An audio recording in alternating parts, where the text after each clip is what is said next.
Still, the role of the Rothschild family, the family said to be the wealthiest in the world.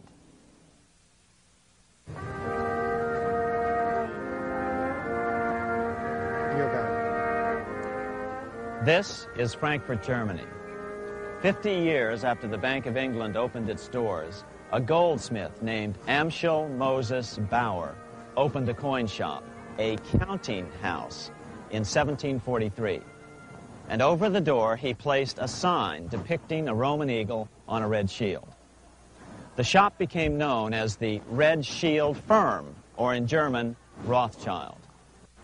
When his son, Amschel Meyer Bauer, inherited the business, he decided to change his name to Rothschild. Amschel soon learned that loaning money to governments and kings was more profitable than loaning to private individuals. Not only were the loans bigger, but they were secured by the nation's taxes. Mayer Rothschild had 5 sons. He trained them all in the skills of money creation, then sent them out to the major capitals of Europe to open branch offices of the family banking business. His first son, Amschel Meyer, stayed in Frankfurt to mind the hometown bank. His second son, Solomon, was sent to Vienna. His third son, Nathan, was clearly the most clever. He was sent to London at age 21 in 1798, 100 years after the founding of the Bank of England. His fourth son, Karl, went to Naples, and his fifth son, Jacob, went to Paris.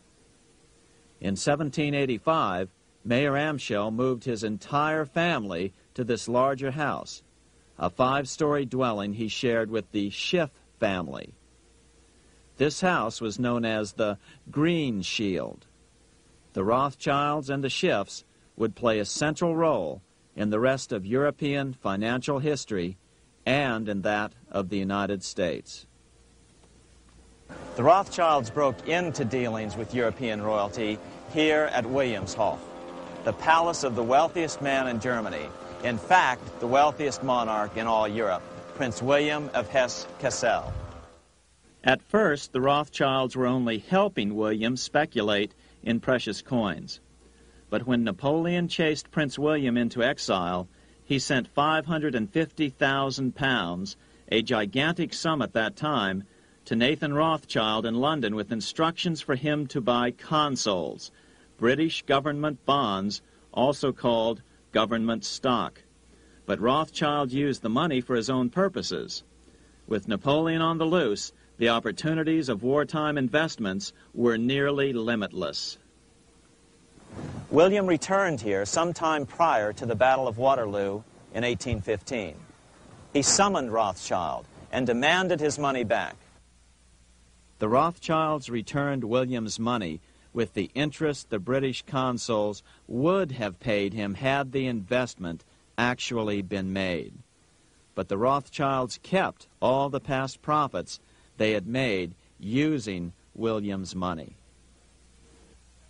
Nathan Rothschild later bragged that in the 17 years he'd been in England, he'd increased his original 20,000 pound stake given to him by his father by 2,500 times. By cooperating within the family, the Rothschilds soon grew unbelievably wealthy. By the mid-1800s, they dominated all European banking and were certainly the wealthiest family in the world.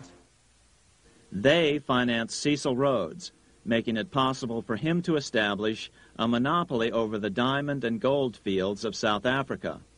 In America, they financed the Harrimans and railroads, the Vanderbilts and railroads and the press, and Carnegie in the steel industry, among many others. In fact, during World War I, J.P. Morgan was thought to be the richest man in America. But after his death, it was discovered that he was actually only a lieutenant of the Rothschilds. Once Morgan's will was made public, it was discovered that he owned only 19% of J.P. Morgan companies. By 1850, James Rothschild, the heir of the French branch of the family, was said to be worth 600 million French francs, 150 million more than all the other bankers in France put together. He built this mansion called Fédérales, just east of Paris. Wilhelm I, on seeing it, exclaimed, "Kings couldn't afford this. It could only belong to a Rothschild." Another 19th century French commentator put it this way: "There is but one power in Europe, and that is Rothschild." There is no evidence that their predominant standing in European or world finance has changed. Now let's take a look at the results the Bank of England had produced on the British economy and how that later was the root cause of the American Revolution.